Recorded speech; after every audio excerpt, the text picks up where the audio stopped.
Welcome to the intersection of technology, cybersecurity, and society. Welcome to ITSP Magazine. Knowledge is power, now more than ever.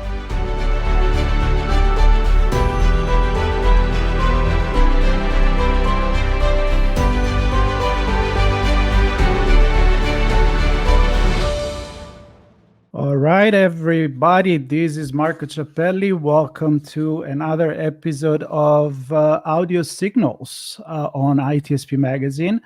As you know, lately I have repositioned the antenna to talk a little bit more about stories and storytellers. Today, it's not really a story in terms of an adventure, although in a way it is. It's our human adventures, if I may define it so. And is of course based on reality. It's something that we are facing every day here in America, but also in other parts of the world. And I look at this as the relationship between different people that live, especially in a democracy and in our society. An analysis, from what I understand, of the situation of racism and how politics are somehow instrumentalizing the story. And maybe again we go back in the story, you can tell the same story from different perspective and is received and again instrumentalized for politics, sometimes unfortunately in a different way. I am not the one qualified to talk about this, so we actually have a professor, Juliet Hooker from Brown University, professor of political science. That she wrote a book called Black Grief, White Grievance, The Politics of Loss. And we are going to talk about that. So for the people already looking at the video, you see she's here with me. For the people listening, here she is. Juliet, welcome to the show. Thanks for having me. Happy to be here. I'm very happy to be here, and I have many questions. I'm sure the audience will have many questions, so I'll try to guess what they will want to know. But let's start with who you are, your background, and what made you decide to write this book. I know you wrote other before, but this one in particular, so to get the conversation started. Of course. So I'm currently the Royce Family Professor of Teaching Excellence in Political Science. Sorry, that's a mouthful, at Brown University. And my work over the course of my career has been really focused on, I'm a political theorist. And so I've been thinking a lot about racial justice, about how we might, have about democratic theory, and I draw a lot of my work from African-American political thought. And so this current book is a book about political loss. It's about the way in which various responses to loss, the ways in which people have mobilized around real and perceived loss in US democracy, and how that affects the strength and resilience of democratic institutions. And so the title of the book is Black Grief, White Grievance, The Politics of Loss. And it basically argues that Black grief and white grievance are two of the things that are really driving contemporary, mobilizations around race in the US right now. And two examples of those, for example, are the movement for Black Lives and all of the racial justice protests of 2020 that were really mobilized by police killings of Black people. And then on the one hand, the other hand, of course, things like the January 2021 insurrection at the Capitol that were driven in part by this sense of a loss that had happened, and that was a primarily white set of folks who felt like they had been, that even though the election was legitimate, that they had been cheated out of their candidate winning. And so the book is trying to think about how we respond to loss and how that becomes a force in politics. Right. And so the first thought to me, especially because I often talk about society and technology, it goes immediately into social media, echo chambers, and amplifying this conversation for one gain and another loss. And again, spinning this cube to show one facet of it according to what your main interest is. But from what I understand in the book, you also go back before social media and highlight the fact that these kind of conversations have been already instrumentalized and also helped in the past the civil rights movement as well. So can we start from maybe the beginning, chronologically speaking, and then we can see what's going on now? Absolutely. So in the book, I go back to earlier moments in U.S. history in the 19th and early 20th century when we saw these mobilizations around loss, particularly Black activism, and they were often followed by these moments of white resistance. And so, both, mobilization driven by Black grief and white grievance are not new. I talk about different moments in the book. One of those moments is there's a chapter in the book that looks at the work of Harriet Jacobs and Ida B. Wells. And Jacobs is writing, of course, she was an enslaved woman, and she writes this narrative in which she talks about the horrors of slavery and the ways in which she tried to resist. So she's writing about the pre-Civil War, in the pre-Civil War era. And then Wells is writing at the end of the 19th century, early 20th century, during the height of lynching and, these white race massacres that are happening throughout the country.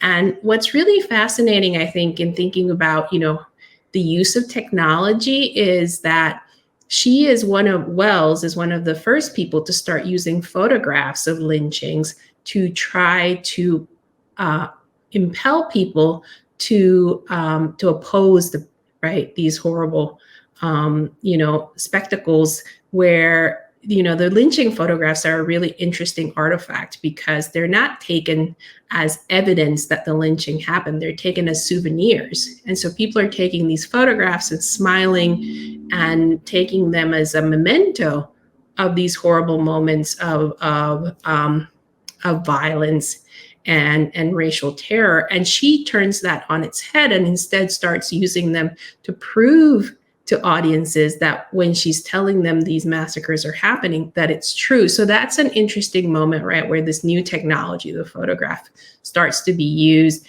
in these struggles over how to tell the story of racial violence, how to get an audience to believe you. And then, we see some of the same kind of debates happening that, you see later now with the videos of police violence or the ways in which people, misinformation and the ways in which people talk about, what might have happened or how, whether to believe the evidence that, an atrocity happened that we see in these discussions on social media. Right. And I understand you focus on the condition in the United States, the democracy, how it gets affected here. But I was reading your background. You have studies, and I believe you come from Latin America. So I'm from Europe. I like to think about the differences in the way that certain culture affect a certain topic. And do you feel like this is a very unique and belonging to the United States democracy type of conversation, or it can be spin into a more wider sociological angle in other part of the world? Yeah, this is a really good question. So I think in, the book itself is certainly focused and draws most of its examples and its analysis from the history of the United States, particularly 19th and 20th century. But I think the questions that I raise about political loss and how people respond to it, I think are applicable beyond the United States. So, so for example, one of the things that I talk about in the book is this idea of grieving activism, right? How people who have lost loved ones in particular become activists in the wake of their death to try to get justice for their loved ones who suffered some kind of injustice. And this is something that we see all over the world, right? If you look at Latin America, where I am from, one of the iconic examples of particularly mothers doing this kind of grieving activism is the mothers of the Plaza de Mayo, whose, peaceful protest became so central, in actually, making the case for the brutality of the dictatorship in Argentina that they were opposing. And so I think these kinds of, these ways in which the book tries to think through how people mobilize around loss go beyond the examples of racial politics in the US that I focused on in the book. And is there some recurring technique, some kind of, like I like to talk about propaganda that has always existed, except that now we have different technology. I go back to that. Mm-hmm. And we can amplify, we can use different media, compare with dropping flyers on a war zone in the enemy line. Now we are doing it on social media. And mm-hmm. I don't want to compare these with an enemy. I don't like personally to go into us and them conversation, but it certainly drives towards that us and them, like, okay, this is what happened. How do I instrumentalize this? How do I not? So I guess to go back, do you see, analyzing the past and the present, some recurring technique, some, maybe, I don't want to say mistake, but maybe some way that the conversation could be amplify better, even when you do the grieving or the grieving maybe part, because I don't want to help the grievance for that, for sure. Right.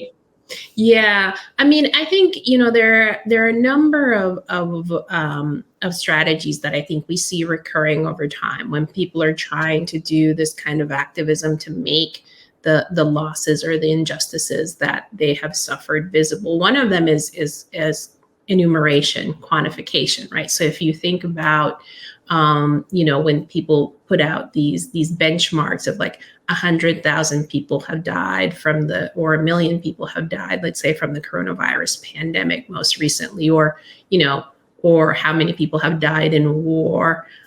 These are ways of trying to bring home, right, the cost of a conflict. And often the critique of that is that it doesn't give us a sense of who the victims were as people, right? That they become just these numbers. And so the other strategy that I think we see throughout is the attempt to humanize the victims, right? To say, to tell the stories of individual people, that they were members of families, that they leave people behind who care about them, to tell their stories. So that people will care about them. Now, the danger there is that, I saw a recent, critique of the ways in which the case of a journalist who was a dual American citizen, how that was responded to. And it's like, suddenly it became, what was important was that she was an American citizen and therefore you should care, as opposed to she had been killed and we should care even if she wasn't an American citizen, right? So I think those are some of the dominant strategies, and each has risks, right? Or has dangers that come with it. But I think beyond that, the other issue is this question of why we attend or we care more about the losses of some people than others, and why some people have to prove their humanity before we'll care about their suffering. And so that there's always a cost for people who have to convince us that we need to care about the losses that they're suffering. Which is usually the point where I shake my my head, because it shouldn't be like this, right? Can you define maybe in a little bit more detail for people that haven't read the book yet, this difference between the grief and the grievance? So the literally the meaning and how we apply that in our social psychology per se. Yeah, of course. So, so grief and grievance have the same etymological origin, but when we talk about them, I think when we think about grief, we're thinking about sadness, right? The feelings that that come from a loss. Grievance refers instead to the sense that you have suffered a harm or injury, and then the complaint that people make based on having suffered this harm or injury, right? So in the book, I talk about the move from grief to grievance, right? That you can suffer a loss. Sometimes it's if someone dies of natural causes, of course there's grief, but there isn't a move to grievance because, it wasn't caused by someone else. But in the case of a loss that is the result, let's say, of state inaction, right? There was supposed to be some kind of regulation that could have prevented a fire and someone dies in it, then often, there's the move to grievance to try to say, oh, how do we change the situation so this doesn't happen to anyone else, or so the parties that were responsible are held responsible. So this is what I mean by grief and grievance. And in there, it comes the concept of privilege, right? So one thing is to lose life and be considered at a different level as a human from others versus, well, I'm sad because I don't have that privilege anymore. I don't know why we need to explain this, but we probably have to. So let's go there. Right. So, I'm one of the things that I'm doing in the book is saying Black grief and white grievance are two ways in which people are mobilizing in response to loss in the United States. But I want to be clear, and I'm glad you brought this up, that I'm not saying they're equivalent, right? So the losses that African Americans are often having to mobilize in response to are of life itself, right? People who are killed, for example, by police violence, or people who were lynched, or the losses associated with segregation when the country was segregated or not being able to vote. Whereas white grievance is often motivated not so much by material losses, right? Even though there's a lot of talk about economic anxiety motivating racial resentment in the United States among white working class people. But when you look, for example, at things like the January 2021 insurrection, a lot of those people were CEOs, they were doctors, they were lawyers, they weren't suffering economic losses. So they were motivated by other sense of being displaced, right? So often it's this fear that the country's changing, that they're not at the center of political debates anymore, or their interests aren't the ones that are predominating. And so there's a sense of displacement, or a fear often, actually. It's not even that they have been displaced, but the fear that they will be displaced in the future that then motivates, I think, people who have been used to being the dominant group then to mobilize to try to defend what they see as their rightful position.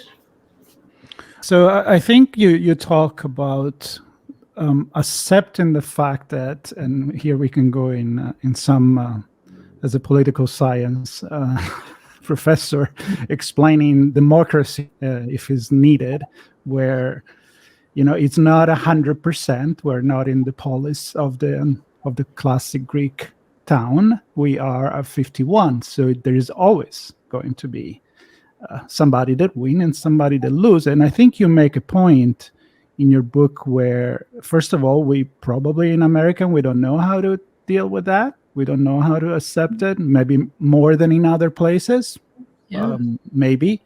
And is this a lack of culture? Is this a lack of education? I mean, what did you find out here, and maybe what can we do to kind of have this conversation? I mean, it's a social contract in the end. So. Yeah, no, I mean, one of the things that I emphasize in the book is that we often think about democracy in terms of empowerment, right? So you go out, you organize, you get people together, and you get your candidate to win, or you get your policy to be adopted, and it all feels good. But in fact, right, if you won, that means someone else lost. Right. So democracy is as much about losing as it is about winning, but we don't talk about that other side of it.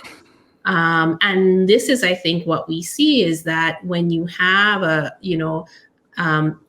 think in the United States, you have a democracy that has been shaped by white supremacy. And this has meant that some groups, the dominant group, whites as a group, have had to suffer fewer losses, and so they're less accustomed to having to accept even legitimate loss. I think, your point probably about the US, because of its position as a world power and, being a superpower, or, one of the dominant economies in the world, I think you're right that in general, probably the US has been, as a country, less accustomed to loss than, let's say, I'm from Nicaragua, which is a little country that was repeatedly invaded or fought over by major powers throughout its history. Like, you just, you know that you are kind of at the mercy of these larger geopolitical forces. That's not an experience that most US citizens have.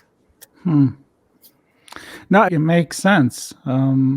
But what surprised me a little bit too is how this conversation has been going, I think, for quite a while, with ups and downs in the news. And unfortunately, lately, they're not, they're kind of hammering on the same bell. And do you see some progress happening? And maybe even looking at the upcoming election soon. I mean, the whole political environment, I feel like it's much more extreme. I remember when I was studying back in the 90s, political government, the US was still looked at as a bipartisan, solid, with very few differences, while now we're actually looking at kind of like going to the extreme. And I feel like the people that suffer the most in this are, again, the minority and the immigrants and the Black movement. That, again, why does it need to, why instrumentalize so much by the other? So I know it's a big question, but yeah, if you can give me some of your opinion, that'd be great. Yeah, so I think we are in a moment that is. So I would say two things in response to that. One of them is that the first is that we're in a moment of deep backlash, where I think in 2020, you saw these enormous multiracial but Black-led protests, and this moment when people were really trying to think about what racial justice would require and what we needed to do. And I think, and this was coming on the heels of a very energized Black protest movement. And I think what we're seeing now is a very sustained and deep backlash to that, a sense that we need to. That was a moment of gains that need to be reversed and are being reversed. If you look at things that, the Supreme Court decisions on affirmative action, the attack on voting rights. I mean, there's a clear sense of that people are trying to undermine whatever gains were made in the past couple of decades, trying to move forward in terms of greater racial equality. And I think that, that has been the pattern throughout US history. And I think the moment in which we find ourselves is also one that I think tells us something about US democracy, right? That that in the past, when we thought U.S. democracy was healthy, and when we thought, oh, everything is fine, we were probably not looking at some of the ways in which minorities in particular were still having a really hard time participating politically.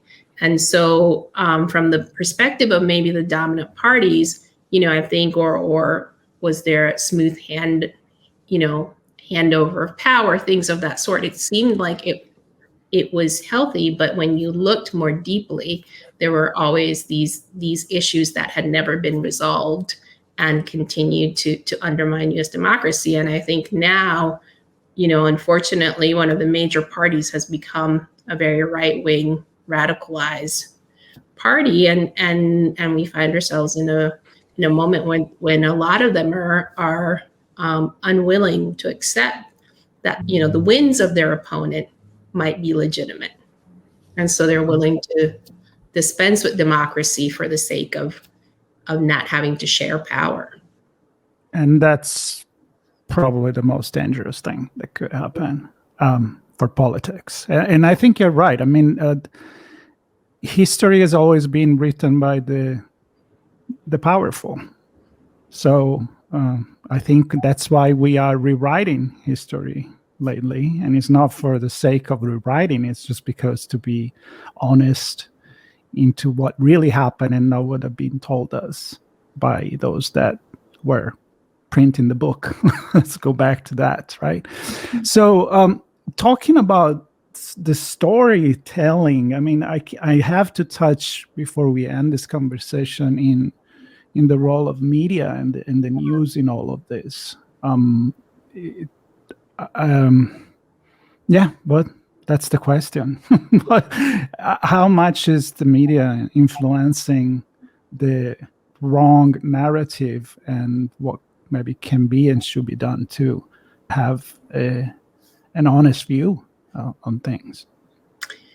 Yeah, no, I think there's been a lot of critiques of the media for good reason, because I think there is a sense in which the sort of defaults of journalism don't serve us well in this moment, right? The sort of idea that to tell an accurate story, you have to tell both sides. Well, what happens if actually there is, asymmetry, right? So one side is more radical than the other, but you're forcing it into this, oh, we have two extremes. And that actually, going back to the way this played out, in the 1960s, people would talk about the NAACP and the KKK like they were two extremes. So again, this sense that we have a hard time talking about radicalization, I think,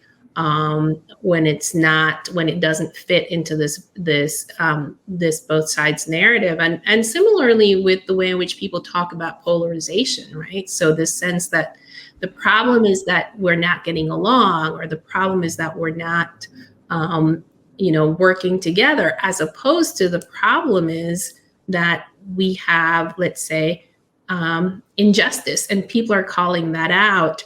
And facing backlash for it. So I think I think there is the media in some ways has a hard time, I think, being clear about what the stakes are and about what the source of the conflicts are, rather than trying to tell it in this kind of horse race narrative of there's two sides and they're competing, as opposed to saying, this is the substance of the disagreement, and both of these positions are not, let's say, morally or equivalent, for example. Right. Yeah, this two sides narrative, it's, I don't know, you can't really ride two horses. That's my point. That's a good one. Eventually you can for a little bit, but you're not going to ride one correctly. And again, apart from that kind of joke, it's the fact that even if you limit yourself to just report in an objective way, you will probably see that it doesn't add up to put it on the same level. So that's up for leaving to the audience to think about it. Talking about the audience, I'd like to finish this with who did you envision as the audience for your book? Is it somebody more for one side or the other? Is it more of a academic text, or is for anybody interested in this? So who did you have in mind when you were writing this book? So that's a great question. So I think, obviously, I'm hoping that my colleagues and students will read it. And but I also think it is it's an accessible text, and I think it's talking about issues and questions that we all face in our daily lives and that we see on our TV screens and in our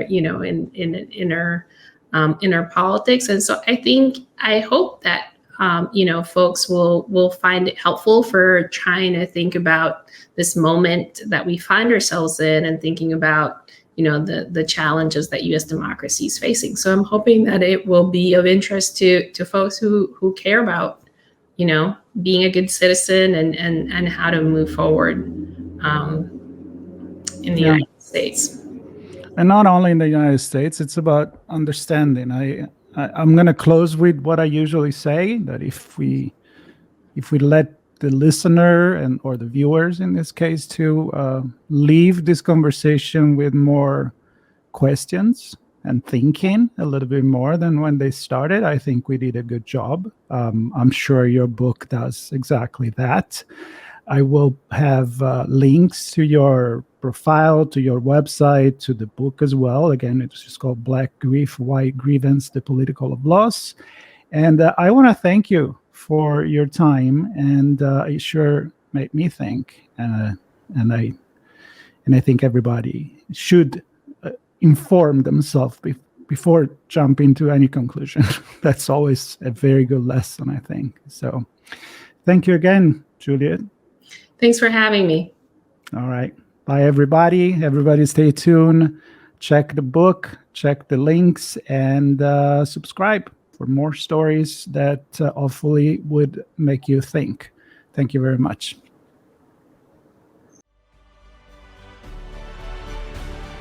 We hope you enjoyed this conversation. If you learned something new and this story made you think, then share ITSPmagazine with your friends, family, and colleagues. If you represent a company and wish to associate your brand with our conversations, sponsor one or more of our columns. We hope you will come back for more stories and follow us on our journey. You can always find us at the intersection of technology, cybersecurity, and society.